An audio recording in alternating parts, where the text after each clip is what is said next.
Light ऊपर से पहले बारू जींस इतना टाइट। हाँ हाँ घाम बाटे तेज पड़े मुँह पर लाइट ऊपर से पहले बारू जींस इतना टाइट।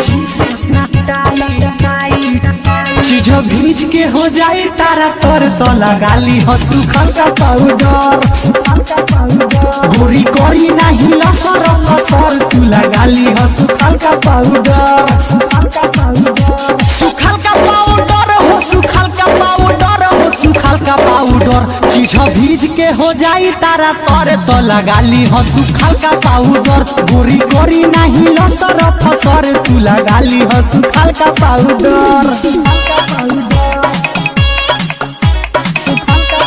माँ वैष्णो रिकॉर्डिंग स्टूडियो डीजे विकास।